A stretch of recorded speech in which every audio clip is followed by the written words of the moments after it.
everybody, and welcome into the Shelby County High School Football Show from Chelsea High School this week. Going to be home to our Game of the Week segment this week as the Chelsea Hornets taking part in our Game of the Week, actually hitting the road to Alex City this Friday night to take on Benjamin Russell in a game that actually has some meaning as we go into the final week of region play, and that's what it is. It's hard to believe that we're here, but it is the final week of region play. We've got our playoff teams situated as far as who's going to be in the postseason. We do still have a little bit of seeding to play out here coming up this week, in particular this game between Chelsea and Benjamin Russell. Winner gets the 3 seed, loser gets the 4 seed going into the postseason, and that's going to have a little bit of significance when we look at that game here in a few minutes as far as who that opening round opponent is going to be. And we all know the name Saraland, and if you lose this game, likely going to get a matchup with Saraland there in the first round of the playoffs on the road. So a big game for these two teams between Chelsea and Benjamin Russell, but 11 total games that we got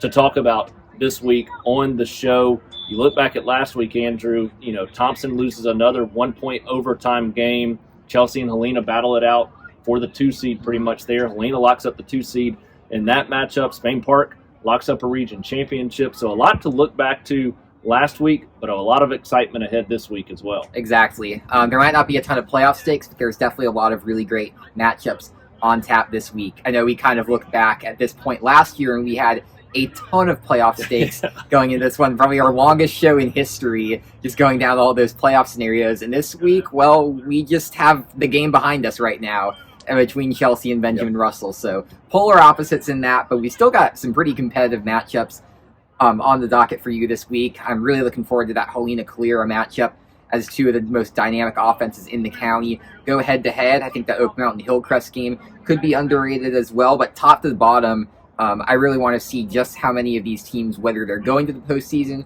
or whether their year is going to end up either this week or next week, how they end up finishing with that season coming to an end. Yeah, it's going to be a lot of fun to see how all of these games play out later this week to close out region play, and then one more week before we jump into the playoffs here in just a few weeks. So it's hard to believe that we're to that point, but we're counting it down. I mean, we are just a few weeks away, 3 weeks, less than 3 weeks now, from opening the playoffs here, the 2024 season. But before we can get there, we've got one more week of region play, one more final week of the regular season. Let's start with this week. Let's break down all of these region games as we close down region play here in the 2024 season. We get a big battle here to close out region play. It's not for one of the top 2 spots, but still for a little bit of confidence as we go into the postseason to get that 3 seed rather than the 4 seed here out of this region in Class 6A Region 3. So a big one as Chelsea hits the road to take on Benjamin Russell, and in particular, you look for a little bit of confidence. This is a Chelsea team that just a couple of weeks ago was in the midst of one of their best seasons in school history, undefeated, battling Spain Park and a chance to win a region championship. And then they lose to Spain Park 31-3, face that first little bit of adversity, and then come out against Helena last week and a little bit slow out of the gate. Had an explosive play on their first drive, go up 7-0, but from that point forward, it's all Helena to open up the score there. And from that point forward, Chelsea's having to fight and claw back in that game. Ultimately, they did. They had opportunities there late to really push Helena. They did that. Just couldn't get one last onside kick there at the end that could have made it even more interesting down the stretch. So we started to finally see them. They face adversity, and they finally started to respond there in the second half against Helena last week. Now you go on the road to take on a Benjamin Russell team that, if Chelsea plays like that team that we saw early in the season that got off to that hot start undefeated and played like the team I saw in the second half last week against Helena, they should be the better team going into this matchup. Absolutely. And while obviously they do drop those back-to-back matchups and fall out of that home playoff game, I think that fight they showed down the stretch is really what's going to be key here. A lot of teams would easily crumble and fall under these circumstances. I think back to that Helena team just a couple of years ago that started out the season with such a blazing start and then end up slipping out of the playoffs as a result of that. But this Chelsea team really built well, really coached well under Todd Cassidy, and I think that second half response is going to be key here because Benjamin Russell, they're a pretty inconsistent team as we've seen this season.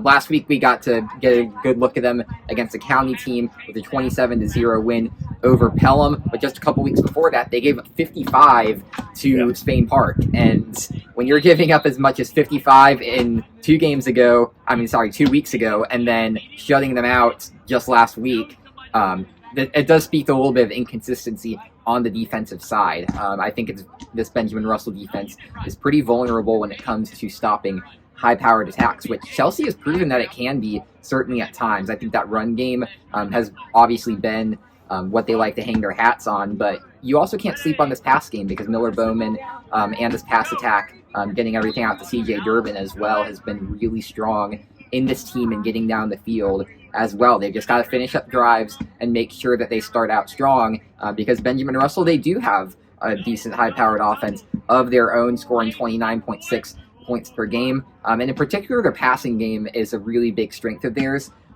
2 really big guys I've spoken about multiple weeks throughout the season. That's quarterback Elijah Johnson and wide receiver Sadarian Morgan. Kind of similar to those guys who we saw last year with Malcolm Simmons, as well as Benjamin Russell's really strong quarterback from last year as well. So that means that Chelsea's secondary is probably going to be where this game is won and lost. I do really think that with the strengths that we've seen from them this year, I do like the Hornets on that side. Yeah, I agree. I mean, what I saw last week is they struggled to stop the run. You look at what Dom Santiago did in the second half, Jeremy Spratling in the first half there for Helena. Both those guys north of 100 yards and really good football games from both of them, one half at a time. So Chelsea really struggled to stop the run a week ago. And this is a physical football team. That kind of surprised me a little bit. But as bad as they were at stopping the run, they were that good in the secondary, and really only a couple of mistakes, and one of which was a pass interference penalty. But beyond that, there just wasn't much passing room for that Helena team. And they were doing what they wanted to, running the football, so they didn't have to throw the ball a ton in that game. But Chelsea's defense did a good job of taking that aspect of the game away, because Helena did still try to throw a little bit down the stretch when they probably should have been running a little bit more. It didn't really make much sense there late in that game. But I look at that, and I look at a Chelsea team that still likes to be physical. They're good in the secondary, good enough in the secondary to be able to limit the explosiveness on a consistent basis. Benjamin Russell's probably going to hit an explosive play or two in this game, but from a consistent basis, I like what I've seen from that defense there in Chelsea. But the physical nature, we saw what Helena did to this team, scoring 55 points, Spain Park scoring 42 points. Both of those teams like to come out. They like to be balanced, start with that run-first approach, build off of the play action, and spread the ball around. And Chelsea's gotten better and better and better at that as the season's gone along. But you look at Chase Tracer, the physicality that he has, he's going to go over 100 yards easily every game if they feed him the ball. You got that aspect, and then you look at Miller Bowman and what he did last week, throwing north of 300 yards, CJ Durbin north of 200 receiving. When you got to account for that, in addition to probably the most physical running back that you've seen this season, that's a tall task. That's a tall task. And so because of that balance that we're starting to see from Chelsea offensively, and then what the defense has been able to do from a consistent standpoint in the secondary, I think that's the benefit that you've got from Chelsea going into this game. Just a little bit better overall this season on both sides of the ball from a consistency standpoint. I think that pays off as they go on the road. I think they have a good week of practice, and they're prepared and ready for this one. And they know what it means. This is a team that believes. They faced adversity now. They're ready to bounce back. I think ultimately they do that. I think this week Chelsea comes out hot, ready to roll. I think they pull off the win on the road at Benjamin Russell and lock up that 3 seed here in Class 6A Region 3.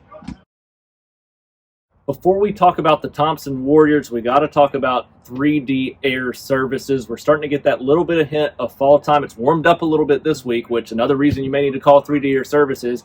You're cranking that air on, then you're cranking the heat on, and then back to the air. You never know here in Alabama. Well, 3D Air Services is going to take care of you. Whether it's your heater, whether it's your air conditioner, they're going to get you fixed up and ready to go for the hot time, for the cold time. They're going to be ready for you there at 3D Air Services. So make sure you jot this number down, 205-664-3501, 205-664-3501. Jay Carr and his certified team there at 3D Air Services going to take great care of you. And, you know, they're proud supporters of the community, of the Thompson Warriors, and so many other teams. They just believe in that power of community and teamwork. That's what they're going to bring with them to every job that they do here in Shelby County. They've called it home since 2005, and they want to be the ones to take care of you and help make your family comfortable, help make your business comfortable right here in Shelby County. So make sure as we get toward that colder time of year, you get that HVAC system tuned up. They're going to get you everything you need to be ready for the winter months. And then right back when we jump into that warm spring and summertime weather, going to be ready for you then too. 205-664-3501, 3dairservices.com. The Thompson Warriors now have 3 losses this season, and all 3 of those losses in overtime by 1 point. It's unbelievable. We've joked a little bit about it. We don't know if that's ever happened in the history of football in general. I'm sure it has at some point in time, but for the odds to go that way, I mean, that's just unbelievable when you think about you go into overtime and every single time you lose by 1 point. And there's been some things throughout the game that have led up to those situations where they could have won those games. They could have won them in overtime, and there's been blunders. Whether it's penalties, whether it's special teams, or other mistakes, there's been different situations that have cost them each time. But to be sitting in that situation, you look at it, all 3 of those losses to very, very, very good football teams so far this season. You look at 15-14 to Grayson to open the season, 14-13 to Clay Chalkville, who's going to be a competitor for the 6A state championship, and 27-26 last week against Hoover. I mean, very good football teams. Now this week, you look to bounce back. You take on a Prattville team that has struggled overall this season. This is a good opportunity for Thompson as they go into that bye week before the postseason. Really good chance for this Thompson team to get some confidence back. And Andrew, what I look at going into this game is they can continue to build offensively. That offense, honestly, last week you look at what they did against a very, very good Hoover football team, scored the second most points against Hoover, regulation or overtime, this season next to Spain Park. And the week before that, a big showing on the offensive side of the football. So to me, the offense is heading in the right direction. And despite that overtime loss, I think that's something that benefits them this week. And I think this is a week to continue to grow as they build toward the playoffs. I think overall they're trending in the right direction, but I think there were definitely some areas, and particularly in looking at that game last week against Hoover, which I watched live, where the offense just kind of stalled out. You watch there were multiple times where they were in plus territory and really not able to get much going. I look back at early in the game for getting forced into a turnover on downs inside the 30, and then after the big muff punt recovery, you only muster a field goal off that. Those are 2 golden scoring opportunities that you need to convert and get in the end zone. So working on things like that, as well as cleaning up the special teams blunders, definitely going to be key to getting this team to its full potential. But I think the offense is going to have another great opportunity, like you said, against the Prattville defense that's really, really struggling this year. And in particular, their defense is giving up 33.6 points per game, and they've also really struggled against some of the top teams within Class 7A Region 3. Now granted, that is a little bit to be expected coming into the region this year, and for a little bit of a development team as well. But this should be a great area for Thompson to take advantage, get some plays going on the air, and then dictate the tempo on the ground. Start relying on a balanced attack that we were talking about last week here on the shows, because I really do think that when this team is at its best, it's like what we saw last year when you were able to get the ball out to multiple running backs and multiple wide receivers. And we saw a couple weeks ago against Hillcrest, this team really start to grow into their own. With that, we saw some shades of that last week against Hoover, but obviously a really good Hoover defense is not going to give you that much room to make plays. So I do think that they'll definitely have a chance to make some big plays on the offensive side, but even if they don't, you look at this Thompson defense that overall is still playing very good football, giving up just 15.3 points per game despite those 3 losses in overtime. And you look at Prattville, they've scored 14 or less in 3 of their last 4 games. That to me presents a really good opportunity for this defense to, if the offense for some reason doesn't show up, even though I do expect them to, I think the defense is going to get plenty of stops on their end and frustrate Prattville all night long, making it for a big, complete performance on both ends of the ball. Yeah, I still build off of the offense improving, the defense continuing to play well. And this is a team that I think they know at this point they're going to have to get better if they want to win a state championship. The biggest thing, win or lose this week, you get the 2 seed out of Class 7A Region 3. The biggest problem now is they're the 2 seed, and in that second round of the playoffs, most likely going to face who I think is the best team in the state this year, and that's Auburn. That's a state championship caliber matchup between those 2 teams, and I think Auburn's for real. I think they're the favorite going into the postseason to win a state championship this year. So you're going to have to fix it in a hurry. You got this week, you got a bye week, you got that first round matchup, and then you jump in to possibly the biggest game of the season there in the second round. And they're going to be battle tested, so they'll be prepared for something like that.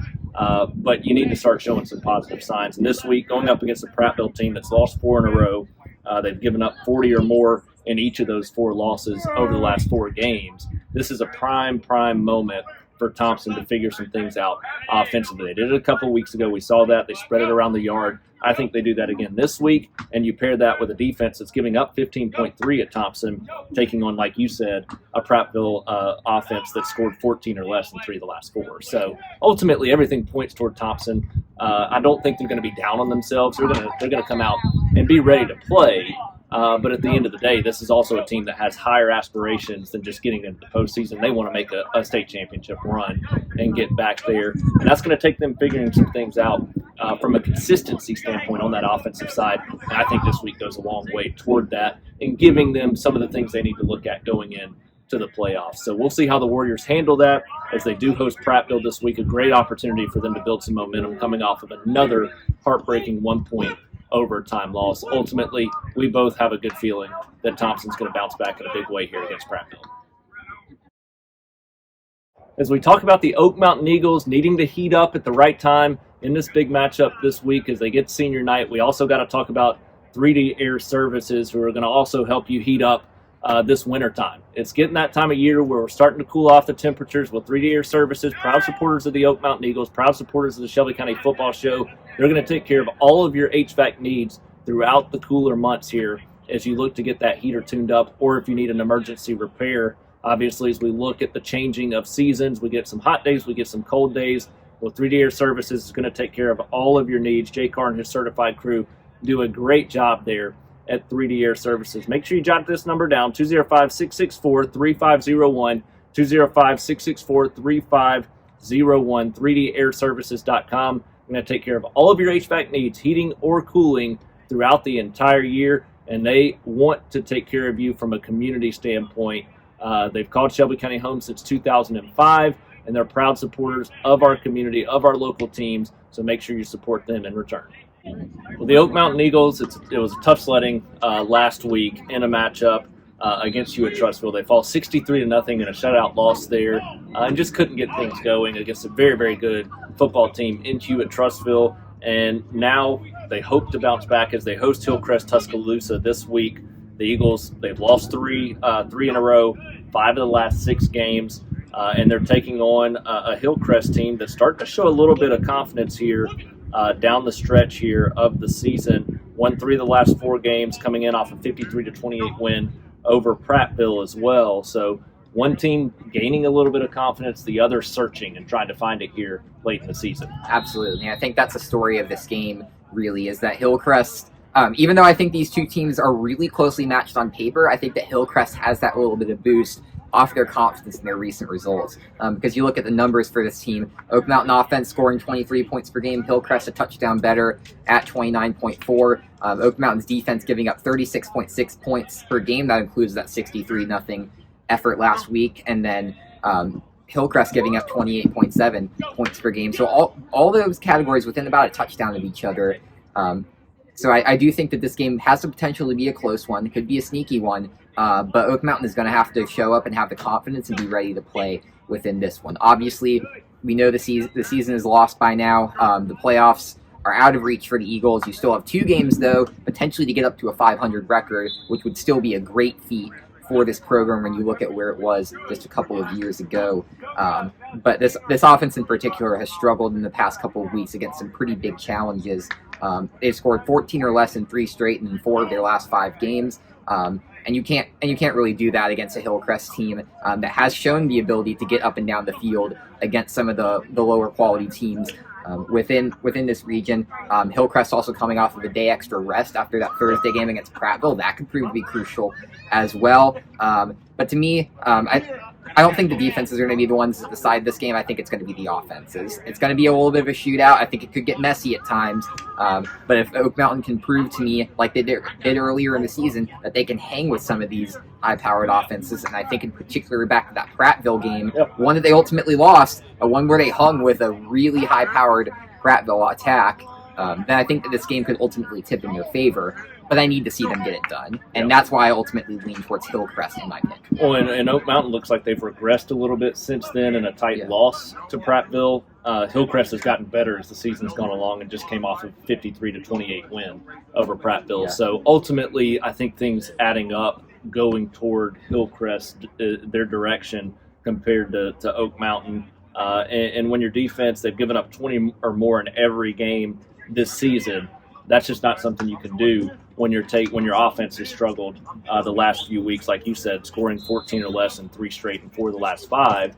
It's tough if your defense is giving up a lot of points. Your offense not able to keep track there. So to me, I do think, like you said, I think this is going to be a little bit more of a high-powered game, a little bit higher scoring. But at the end of the day, right now, Oak Mountain just too many struggles offensively to be able to keep up in a game like that. I think that ultimately leads to Hillcrest pulling this game out. Would not be surprised if we do see a close game, though. This is, like you said, go back to the beginning of the season. This is the kind of game Oak Mountain competes in. They just got to find that belief and confidence that they can do it. And I think if they find that this week, they're going to have a strong chance to compete and win this game here in the second half. So just got to find that belief a little bit here throughout this week. They've got senior night. They've got some really good senior football players on this team who have had an impact. They want to go out with a win here. So that could add a little bit of a boost for Oak Mountain. We'll see ultimately if they can make that happen. Big opportunity for them, though, on their home field as they take on Hillcrest-Tuscaloosa. The Spain Park Jaguars have locked up a region championship, and we got to talk about another champion before we jump in to talk about this game this week as you look at them about to take on Chilton County on the road. A little bit of a road trip south down I-65 before you jump on 280 to head down Valleydale or down 119 to get on 65. Make sure you stop right there at Scooter's Coffee and get your energy fix ahead of that big game on Friday night. You going down to Tuscaloosa this weekend? I know I am. I got my Scooter's Coffee on the way to Tuscaloosa a couple weeks ago, and it got me through that day. Early 11 a.m. kick against South Carolina, and they had me ready to cheer and cheer for Alabama in that game with my fix from Scooter's Coffee. This week, I'm going to do the exact same thing as you never know what you're going to get, and they take on Missouri. I'm likely going to need that energy. So I'm popping by Scooter's on Saturday morning, hoping to pop by at some point this week as well. But they've got all those delicious fall flavors that you could imagine. They've got the pumpkin spice, the pumpkin chai, the Caramelicious, which is a year-round flavor that's one of the top on the menu, and so many other things. They got a special trick-or-treat one, too. You can get it in a frappe, and you look at the cake bites that come with that. It's trick-or-treat in a cake ball or in a cup, and it's incredible. So make sure you go visit Scooter's Coffee on Highway 280 here in Chelsea, but also in Inverness, a great location there in Inverness, right next to Valleydale Road, next to Chipotle and Home Depot. They're going to have you in and out like that. You go into that drive-through lane, you see what you want, you order it, and they got you out the door. Not even out the door. Your car's pulling out the drive-through within a couple of minutes there at Scooter's Coffee. Quick service, great food, great drinks, blenders, teas, coffees, anything you can imagine. They got it right there at Scooter's Coffee. Make sure you go visit them throughout the high school football season and beyond as you do your shopping for Christmas and as we jump into the new year as well. You want to make sure to visit them at Scooter's Coffee.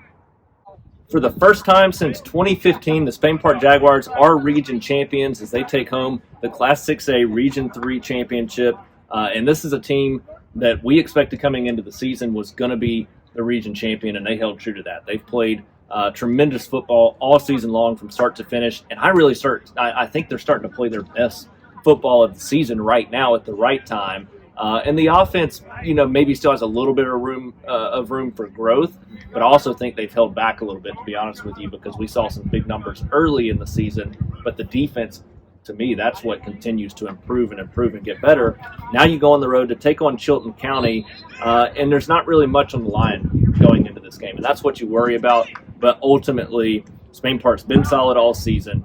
They're the better football team. They're taking on a Chilton County team that's sitting at 2-6 overall and just hadn't been very good or consistent overall this season. So regardless of what Spain Park's playing for in this game, which is nothing, they want to continue to win. They don't want to have a blemish on that record, and I think they're going to go out and put together a solid performance. But that is the one thing you have to worry about is that you may not get a full effort from them after locking up that region championship. Did you just say a team not giving full effort and Coach Vakakis in the same sentence? Fair point. Because they're probably lifting weights right now as I say that. I really don't think that this team under Coach Tim Vakakis is built to give anything less than 100%. And I think that that's going to be what we see this week against obviously a Chilton County team that has struggled. It is clearly the worst team in the region going up against the best team in the region in the Jags, and they still do have an undefeated record to play for. And I know a lot of those players would love to see a 10-0 record next to their name going into the postseason. So I think that that's going to be a key motivating factor for them. But you look at this Spain Park team; it's just clicking on all cylinders. They've been absolutely solid on defense, giving up 7 or less in 3 straight games, and they've been a consistent 4-touchdown-plus team on the offensive side. Even when it seems like the offense is not going well, it still seems to have a good night as well, and I think that's going to be key down the stretch, but here I think it's going to be what carries them on towards a pretty big and convincing victory against a Chilton County team that's giving up 34.1 points per game on the defensive side, has really struggled to contain some of these offensive sides in the Shelby County area, and you get the best offense in the entire county coming in this week. Look out. This could be big numbers for the Jags.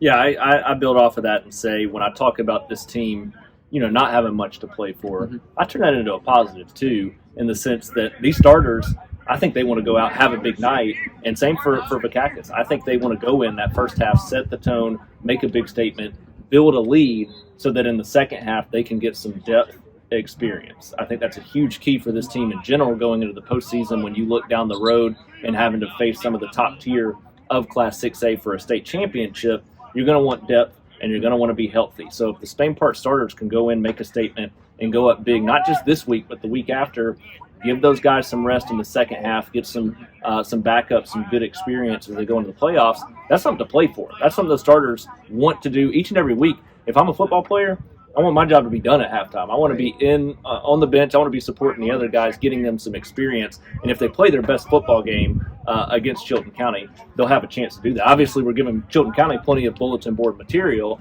but I mean, we're just stating facts that if Spain Park comes out and plays like they have the rest of the season, they're the better team, and they're going to have a chance to do that there in the second half. This offense, too balanced, too good all across the board, and the defense continues to get better and better each and every week, now giving up 15.8 on an average for the season.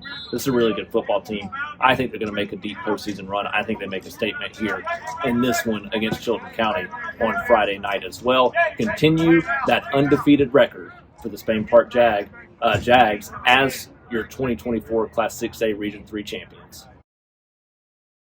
As we jump in to talk about the Helena Huskies, we have to take a second and talk about Consignment Design. Proud supporters of the Helena Huskies right here on the Shelby County High School Football Show. Consignment Design been voted Shelby Living's best consignment store 8 years running now. It's one of the best consignment stores that you can find right here in Shelby County. Wendy Davis and her crew are going to take great care of you. Any questions you have, give them a call, 205-664-7540, 205-664-7540, and they're going to answer all those questions that you have, and they're going to tell you what you can find in their store. But you can also find it at Consign Design on their website, consign.design. Go check it out, see all the items they've got. They've got men, they've got women's, they've got children, they've got baby gear. They're going to take care of you with anything and everything that you need throughout this high school football season. Had a recent viewer that went in, a male viewer went in looking for some things, ended up finding some stuff for his daughter, for his wife. So that's what we like to hear, supporting local business here in Shelby County, and that's exactly what Consign Design is going to do. So make sure you support them in return. They support our student athletes, they support us on the show, and they support the community. Right there at 72 Fulton Springs Road in Alabaster, proud supporters of the Helena Huskies. Make sure to give them a visit throughout the high school football season. The Helena Huskies get a big-time showing here a week ago on the road at Chelsea in a 38-28 win over the Hornets, and that locks up the 2 seed for this Helena football team. So a team that's got that confidence. They had that 3-game losing streak in the middle of the season, 3 really, really good football teams that they faced in a row. When you look at that, Spain Park, the region champion here, Oxford, a region champion in a very, very difficult 6A region, and the Moody Blue Devils, a top 10 team in the 5A classification that's a region champion, battling for a state championship as well. So head coach Richie Busby talked about it after the game. a lot of the fans want them to be undefeated right now at this point in the season, but they challenge themselves. And they challenge themselves for moments like what we saw on Friday night, which is to make the big plays when they matter, especially late in that second half, an interception to seal that game at the end of the night, but also to come out and go up big in the first half with a strong first half there against the Hornets. And now they've locked up the 2 seed. They get Calera this week, another situation where Helena's locked up the 2 seed, Calera's missed out on the playoffs, but this is a Calera team that's shown improvements this season when you look at what they've done overall under first-year head coach Scott Briles there for the Eagles. They want to pick up a big win here late in the season, pull off a little bit of an upset against the Huskies, and they've got a high-powered enough offense that could make things interesting in this game, Andrew. So it could be a fun one. I know you're excited about the potential of this matchup and what you could see from these offenses. So take me through what you're looking for most and who you think walks away with the win. Yeah, Calera's offense is going to be what always keeps it in the game. I think that's what makes it a live dog once again this week. Because you look at what this Calera team has done within the last 5 games. They're 3-2 over that stretch, and they're really improving as a whole, up to scoring 27 points per game. And within those are some really high-powered performances, phenomenal numbers from H.A. Johnson, who we continue to mention week in and week out. If I sound like a broken record, I'm sorry, but it's because he really is one of the best quarterbacks in the county that I don't think a lot of people are talking about, because he can really get the ball out of his hand with ease and hit those receivers and make some big plays. And that's going to make it a challenge for this Helena secondary. I know it's a really solid unit, a pretty solid group as a whole, but they're going to need to come ready to play and shut down that aspect of the Eagles, because if they do, I think they're going to find some really good opportunities on the offensive side against a Calera defense that, like we've also said throughout the season, is still a little suspect. It's giving up 37.3 points per game and has kept it close within the past couple of games, some games that they probably would have wanted to get out to a little bit more of a comfortable lead in against some weaker offenses. I think back to that Pelham game, which is a 1-score game, that Chilton County game where they had to come from behind in, and that Brookwood game where they also had to come from behind in, albeit that was a first half deficit. But this defense has really, I think, almost held back this team from reaching its full potential. Now that being said, they're still miles better than where they were last year. But I think this is going to be where Helena is able to show some of that polish that's developed over the last couple of weeks, that balance on offense. You talk about that bruising running game.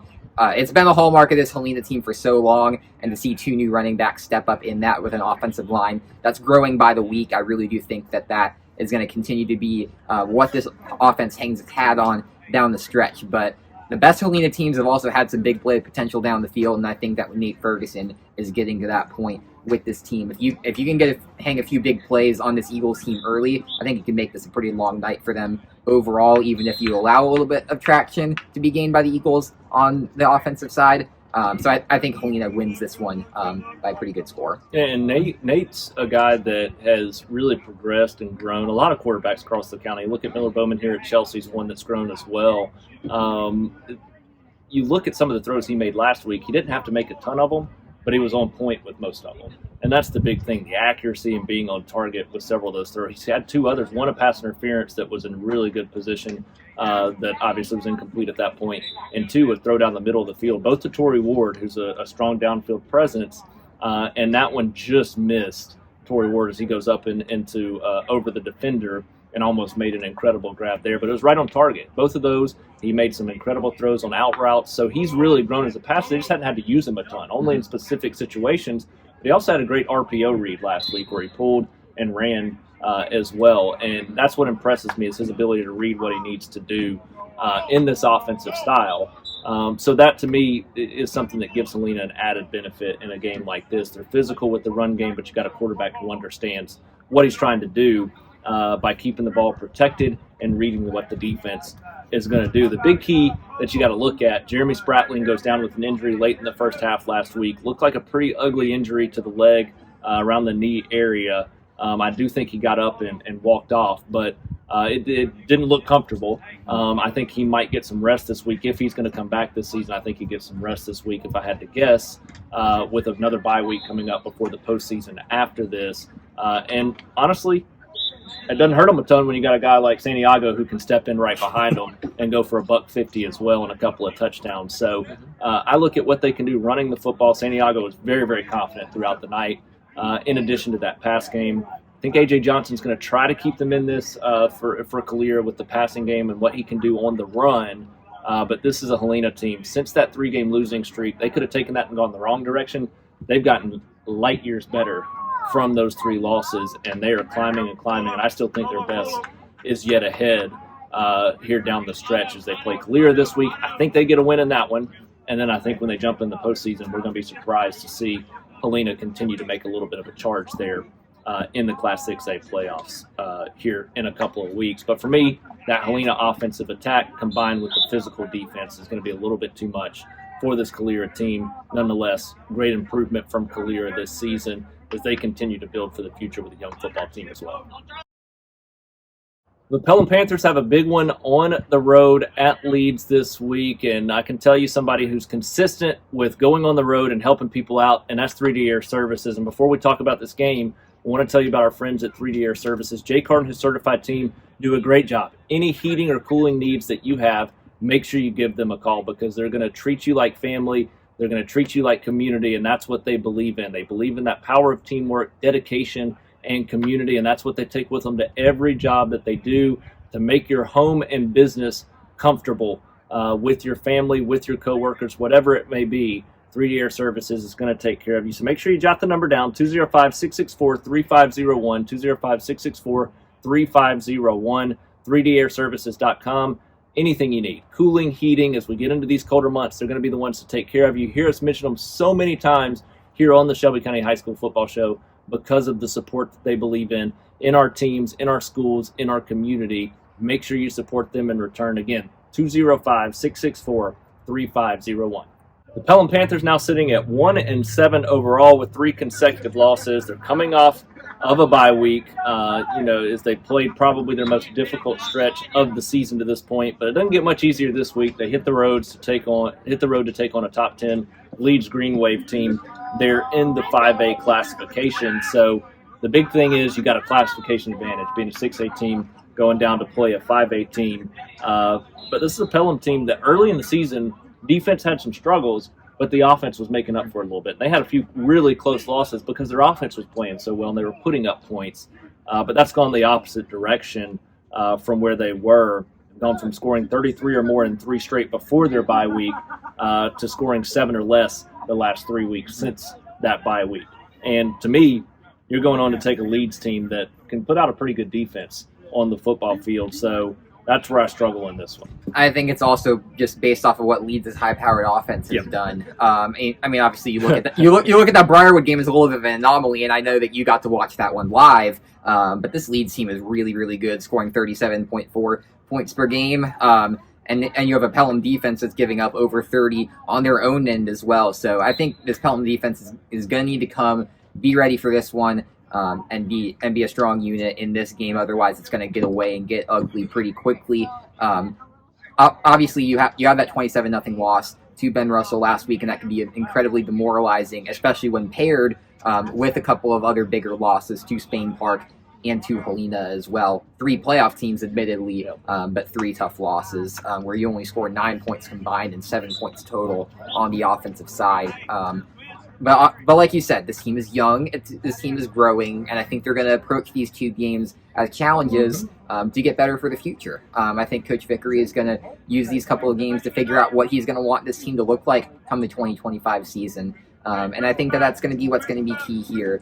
Can Pelham's young players rise to that challenge of a really good Leeds team? You got a Fort Payne team next week that's also a pretty solid test as well. If you can compete within those 2 games, you pretty much earned yourself a roster spot for next season, and then start building on that confidence towards what will hopefully be a better season for the Panthers next season. But obviously with this game this week, I do think that Leeds will be too much on both sides of the ball, and Pelham will fall for their 4th straight time off their bye week. Yeah, I do. Next year, this is going to be one of the most experienced teams coming back in the county, and I think they're going to be light years better than they've been this year. And they've just been working through growing pains, and you just hadn't been able to do a lot of things consistently on that offensive side of the football. But really this week it boils down to the defense. That defense giving up 33.6 points per game, taking on a Leeds team that's scoring about 40 points per game. And so Leeds is going to go out, put up points, and put a big number in the score column. So it's up to Pelham's offense. How much have they grown to be able to put up big numbers to match what Leeds is going to throw out there. And the last few weeks, we just haven't seen it. So this is a week where they can prove it to us. They can show us they've had that growth and are going to be able to bounce back from the struggles that we've seen offensively. If they can do that, they're going to be right in this game because they do have the numbers. They've got the athletes.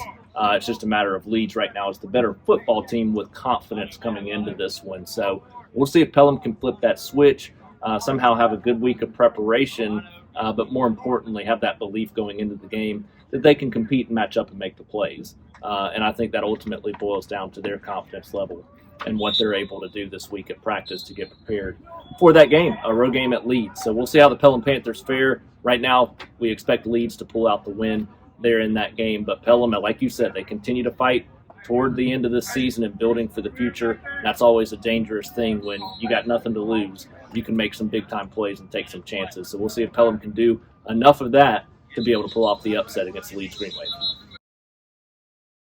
Well, there's not a team hotter right now than the Briarwood Lions as they look to continue that hot streak. So does 3D Air Services as they look to heat up your living room, your home, your place of business.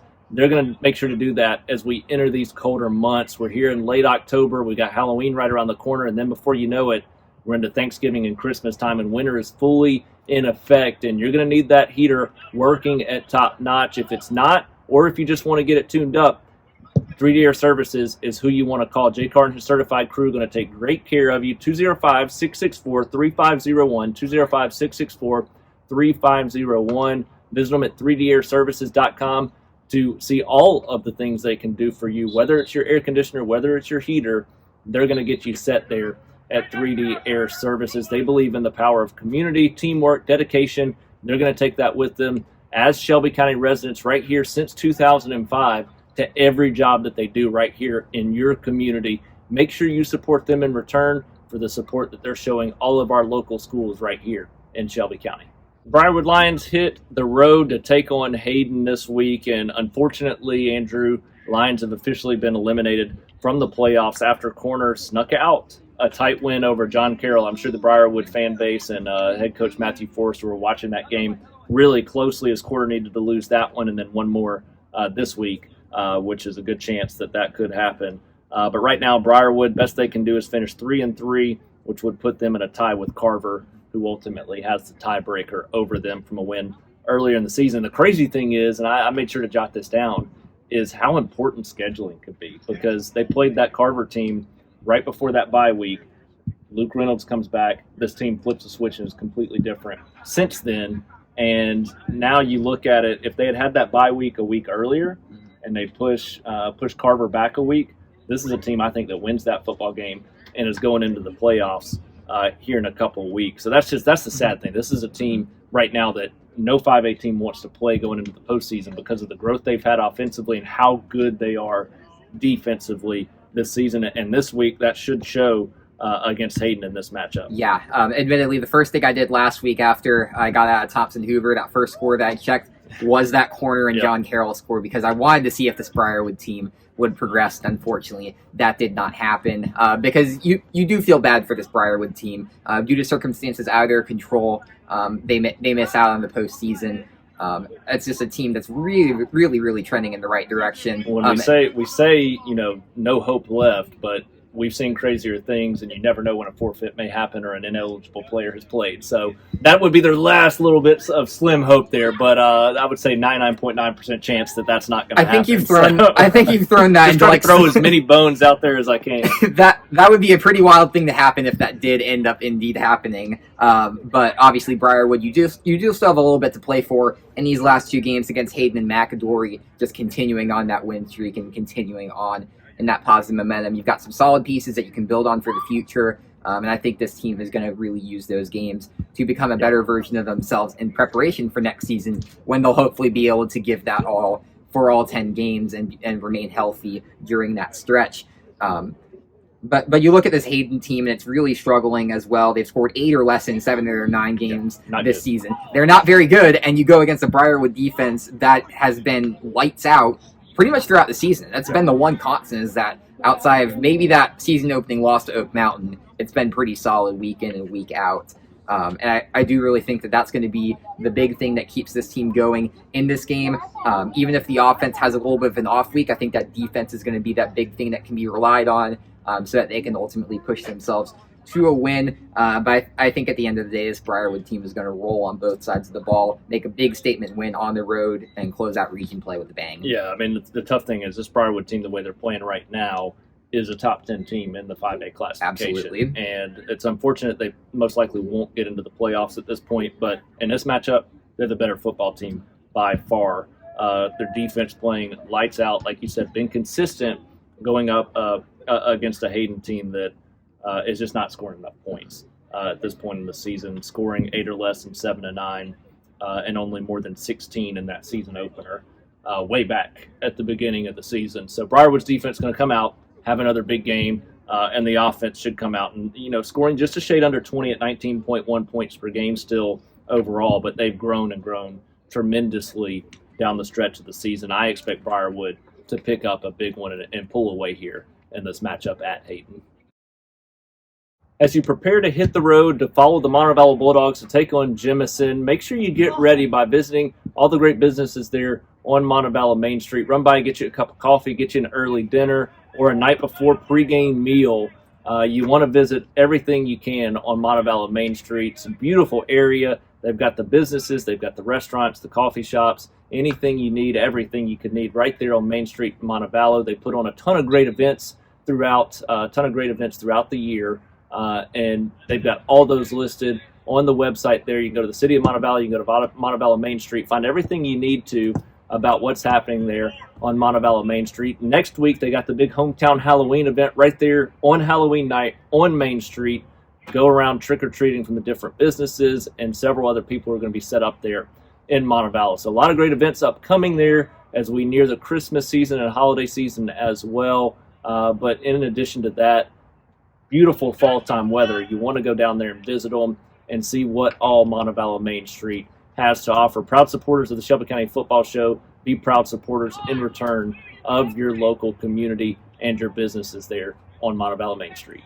The Montevallo Bulldogs get a matchup at Jemison this week on the road. It's the game to avoid finishing last here in this region. Jemison sitting at 0-8 on the season. Montevallo sitting at 1-7 on the season with that lone win coming in the season opener. So they've lost 7 consecutive games. Jemison obviously 8 consecutive games this season. Both offenses struggling to score points. Both defenses giving up a lot of points. So Andrew, what gives in this matchup and who walks away the winner? Yeah, I do think at the end of the day, this Montevallo defense is going to give up the least in terms of all these units, because even though I say both of these teams are struggling, I think this Montevallo defense does have a little bit of a solid foundation. Obviously, let the past couple of games get away from them in that Shelby County loss, in that Sipsey Valley loss. But I think that against a team like Jemison, this team is built to have a really strong game on that front. And even if they don't, I think the Montevallo offense is trending in the right direction overall. You saw them get some momentum late against Shelby County. You saw them put up one of their biggest point totals of the season in that blowout loss to Sipsey Valley. Granted, that was aided by a late kick return touchdown by the Bulldogs. But at the end of the day, that was still a pretty solid effort for them, just in a losing effort. So I do think that the Bulldogs are trending in a little bit more of the right direction. Jemison, obviously, under a first-year coach. They're still working some things out as well, but they're really hungry as well, searching for that first win in well over a year for them as well. So I think both of these teams are going to approach this game with hopes of getting in the win column for this one. And then obviously with Montevallo, you have a game against 2A Vincent next week as well. I do think that Montevallo is going to come out with a little bit of motivation, try to end the season strong and get the win here. But obviously they are going to have to show it, because at the end of the day, both of these two teams are sitting in pretty dire straits. Yeah, honestly, I think Montevallo's defense is actually going to come out and have a pretty good performance in this game, and I think that's what sends them over the edge in this matchup. I think the offense also going to have its best chance to put up probably its highest point total of the season. The only thing that concerns me is that this is a Montevallo team that's been in 4A the past few years, jumps up to 5A. Jemison a little bit more familiar with this territory of being a 5A team. But at the end of the day, I think Montevallo's defense is at least shown a little bit more consistency, probably the most consistent unit out of all units in this entire football game. I think that is enough to get them over the hump in this game, and I do think that also gives the offense a chance to score some points. So I think Montevallo, a great chance to pick up a region win and that second win of the season here as they take on Jemison. It's an easy last week, but the Vincent Yellow Jackets earned a 49-41 win over Isabella last Friday. They improved to 7-1 on the season, lock up that 2 seed in the region for a home playoff game there in a couple of weeks at Vincent. So big win for them last week. A game that we expected them probably to win a little bit more comfortably, but we also thought could be a close game at the same time in that matchup against Isabella. Now they take on Greene County on the road. And this is a team also that could be a little bit of a challenge for them if they're not prepared and ready for it. When you look at this Greene County team and how, they've been right there in the middle on offense and defense this season. Absolutely. And I think that's where Vincent is going to have to draw from the performances of the last 2 weeks. Obviously, these past 2 weeks, they've had some of their most difficult performances of the season, and in particular last week where they had to overcome a lot of mistakes. But the key word is overcome, because they did get through them in the end, and they did get to a spot where now they do have a home field advantage within the playoffs thanks to that 2 seed in the region. So I do think there's still a lot of positives for this team, but they're going to have to lock in down the stretch if they want to achieve all of their goals this season. And now you get a really long road trip out to Greene County, facing a team that's also fresh, coming off of a bye week, and is trending in the wrong direction. They lost 3 of their last 4 games. So I do think this is going to be interesting simply because Vincent is the better team. I think, like you pointed out, this Greene County team still has a little bit to play for. I think that Vincent gets the win at the end of the day, thanks to some of its superiorities on both offense and defense, using that defense once again to pave the way for a strong offensive night. But this Greene County team is a live dog in this one. Yeah, this is a team that, they're looking at a 4-4 record overall. Started the season 3-1. Since they've lost 3 of the last 4 games. And so it's just been interesting to see kind of them regress a little bit. But Vincent's been in a good situation most of the season in what they've been able to do overall this year. The offense is getting a little bit better and a little bit better every week. The defense giving up just 15 points per game, and I think that's the key. Vincent plays their best football game of the season. They should be able to score on the north side of 30 points in this one and give up less than 20. Ultimately, I think that's what they do. I expect the Vincent Yellow Jackets to be able to go on the road, long road trip, like you said, but still expect them to come off fresh, ready to roll, and pick up a big road win there as they take on Greene County this week. We'll see if the Yellow Jackets can make it happen. A good chance for them to keep that momentum going in the right direction as they take that 2 seed into the playoffs. That takes us to the AISA and the ACSC. A couple of games to talk about here is the Cornerstone Chargers travel to take on Macon East, and Coosa Valley hits the road to take on Meadowview this week. Coosa Valley jumps back into action last week, Andrew, coming off a couple of forfeits, and it really wasn't too bad of a performance. I know they lose 46-6 to Lakeside, but defense was okay, and the offense showing some progression for not playing for 2 weeks and having to forfeit those 2 games. Now they get a chance at a good opportunity to win, taking on Meadowview and Cornerstone in a big game against Macon East as well. Absolutely. Let's start with that Cornerstone Macon East game because it will be for the top seed within the AISA Class A playoffs. Even though Macon East did drop their game last week against Springwood to get their first loss of the season, they would then have the tiebreaker over Cornerstone if they win this, and they will be hosting it. So Cornerstone is going to need to come into this one locked in, and in particular when you look at last week's result, they faced Evangel Montgomery on the road as well. They only win that one 34-6. They faced some big adversity early on in the form of that deficit, and then they end up having to go back and forth a little bit with the Lions as well. But I'm really encouraged by the way this team responded. We haven't seen this Cornerstone team have to respond to adversity very much. Obviously, in these past 2 seasons, their only loss was that 11-man game to Bessemer Academy last season, and they haven't really had a ton to worry about within 8-man play over the past couple of seasons, outside maybe that regular season game against Springwood last year as well. But in 8-man play, they've been pretty solid. And to see them get that result last week, after not playing their best football of the season, after having some drops within the passing game, and facing a little bit of a high-powered offense in Evangel Montgomery, I think to get that result said a lot about where this team is under Coach James Lee. So I think they'll take that and build on that into Macon East. I think they'll have a good opportunity to get another good win. But this defense is going to have to come to play against the Macon East team. It's coming off of a 55-point performance and has been really strong overall on the season. I think at the end of the day, it could be a little bit of a close one. I do like the Chargers pulling away and getting that win in that one. And then you turn to the other end of the spectrum with Coosa Valley, searching for that second win of the season. But they have a pretty good chance here against Meadowview, one of the worst teams within AISA Class A, kind of around that area with Coosa Valley and with North River. I do think that this is their best chance to get a win since that North River game. You look at the Meadowview team that's lost 2 straight games, and they've given up a lot of points on offense, 66 points to opposing offenses, at least in both of those games. And then you do really think that that's a good opportunity for this Rebels team to come out and step out in a big performance, because they do have some offensive weapons that maybe haven't gotten as much time to shine. I think that they can really get some space and make some plays if they have the opportunity to. I mean, we saw them put up a school record in points earlier in the season against North River. I don't think they get close. I don't think they get to that point here against Meadowview, but I do think I'm going to come out and say it. I do think that this Coosa Valley team is going to win this week. Okay. Wow. Yeah. I mean, that's a. You look at what they've done. Obviously, with 2 forfeits, coming back, playing last week. If they're able to bounce back with a win this week, that would be a big momentum boost for this team as they continue to build for the future there at Coosa Valley. Ultimately, I need to see them prove it. But I agree. I mean, this is a toss-up game. It could go either way.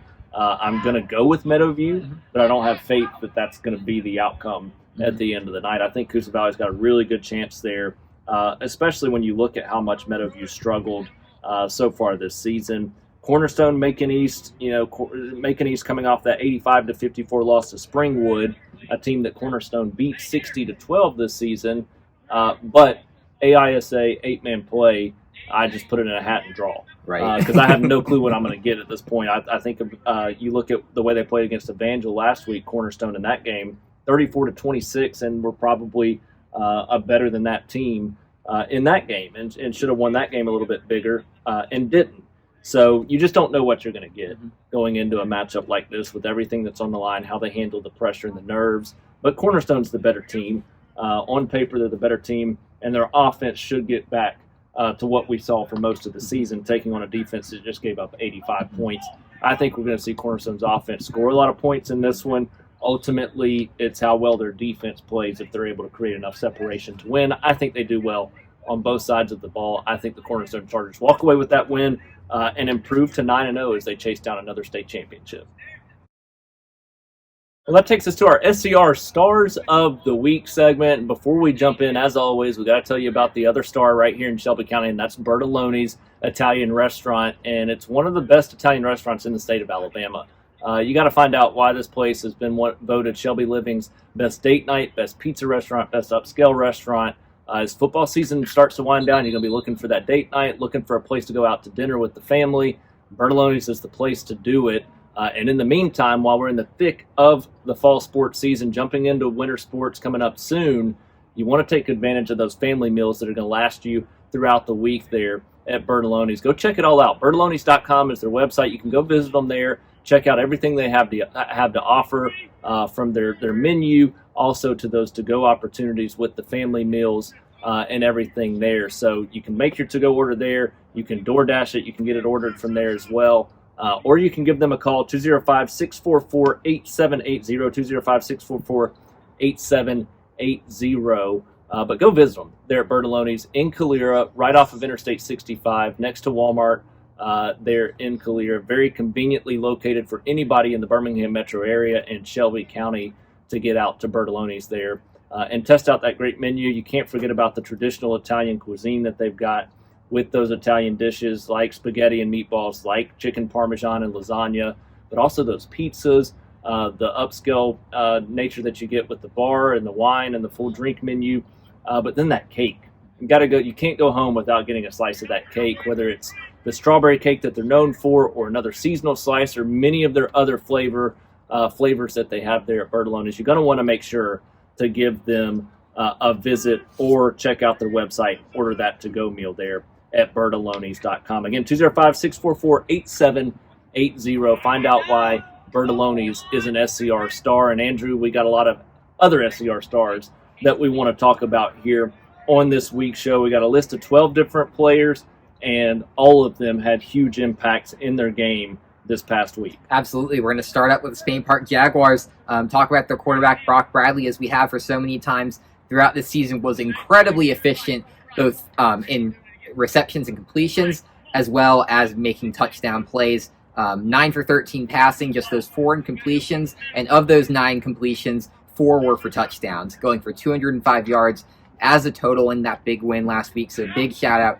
to Brock Bradley. And then we're going to move down to a couple of guys from Shelby County and Vincent as well, as they both have pretty solid wins on their ends as well. Andreas McGinnis has not 1 but 2 pick sixes, and then four pass breakups as well. Just an incredible night all around for McGinnis, so great shout out to him. And then Anthony Palmieri, we continue to mention him. It's because he continues to be a workhorse for this Wildcat team and make the most of it, all his touches. He got 27 of those touches this past week, taking them for 170 yards in a big win against Selma. So big shout out to McGinnis and to Palmieri, your 2 stars of the week from the Shelby County Wildcats, and I got 3 of them from Vincent. Lane Mims stepping up into a big role, coming in for Casey Fields. We both said it for a while. He's definitely going to be the future of this Jackets team, and he proved that, going for 9 for 13 with 195 yards and 3 touchdowns passing.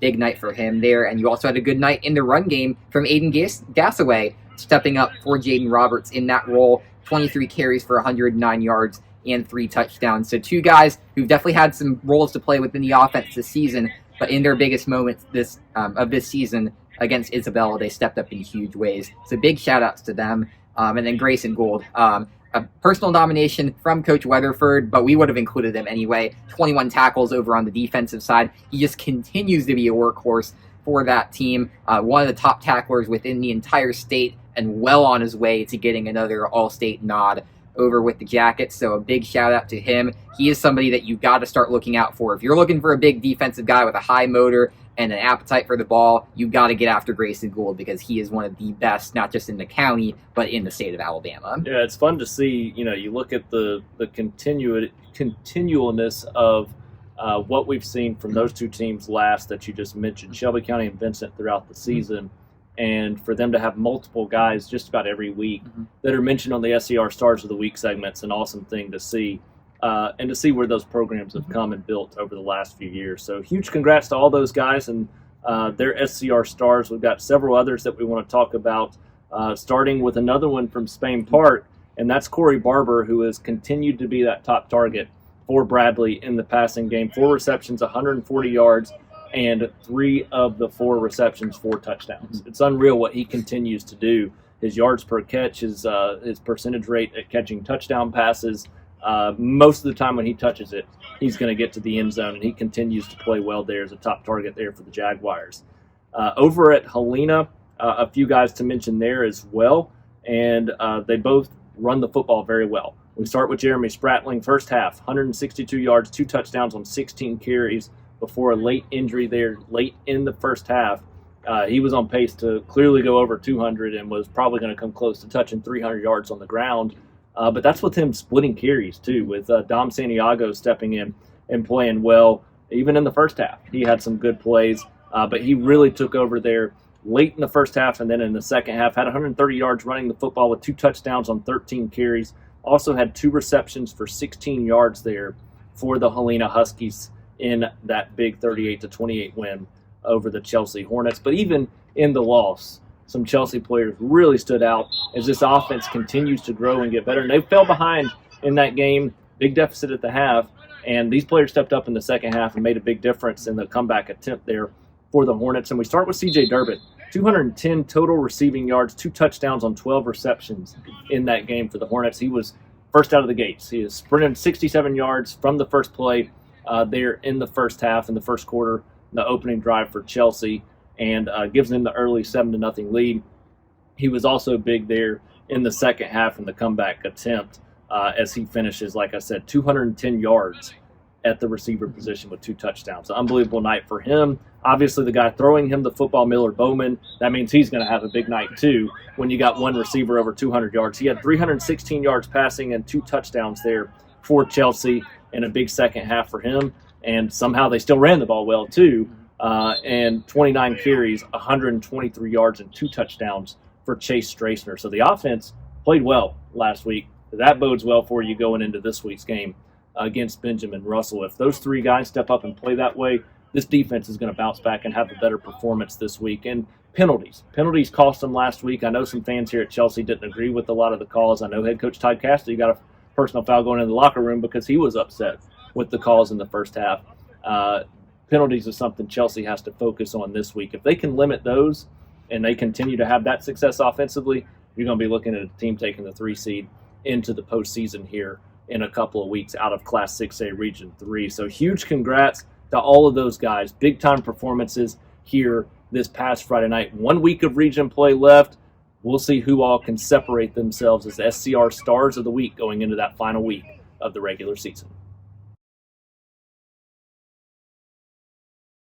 That brings us to the end of this week's Shelby County High School Football Show, and it's been another great show and a lot of big games coming up this week as we close out region play. And I say big games.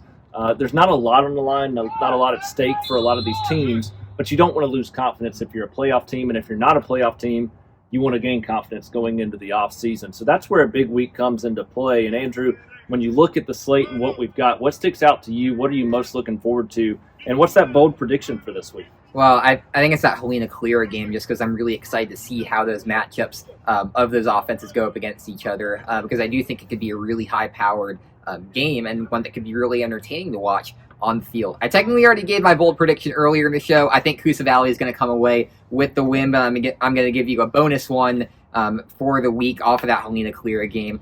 I think Calera scores at least 21 within that game. I know that Helena has a really good defense, but I think Calera is going to find some pretty big plays in that one and make it a little bit more entertaining than maybe some people think. Yeah, I mean, I think that could be a little bit closer with the firepower that Calera can throw out there on the offensive side of the football. My bold prediction, I do think Chelsea's going to win. It's not really a bold prediction. I think that they could win big. Like I said just a few minutes ago in the SCR Stars segment, penalties really cost them last week, and I think they win that game or at least come close to forcing overtime in that game if they don't have the penalties. And that's going to be something they all look at this week and reflect on. I think you're going to see a disciplined team. I think you're going to see a strong defensive performance in this offense. I mean, it's light years from where they started game 1 this season to where they are now, and they want to get some confidence back. So I think Chelsea's going to win big on the road at Benjamin Russell, but I also think Pelham's going to put a real scare into Leeds this week. I think that's going to be my big, bold prediction, is that they play that game into the fourth quarter with a chance to tie or take the lead in the fourth quarter of that game up against Leeds on the road, which is, I mean, the way Pelham's playing right now, the way Leeds has played all season would be a bold prediction. So we'll see if the Pelham Panthers can find that here late in the season, just find a little bit of something that's going to help them pull off a pretty good upset for that young team to gain some confidence. But that's going to do it. That's going to do it for this week's Shelby County High School Football Show. We're excited for Friday night. You're going to have both of us on location for the Facebook Live, YouTube Live, and Twitter Live pregame show, the Shelby County High School Football pregame show. So make sure you're following us on all those platforms. Set your alerts. We're going to go live between 5:30 and 6 at some point in time to get you geared up for another big night of high school football action in the final week of region play. But for now, that's going to do it alongside Andrew Simonson. I am Alec Eswich. We appreciate you all tuning in, and we'll see you on Friday night.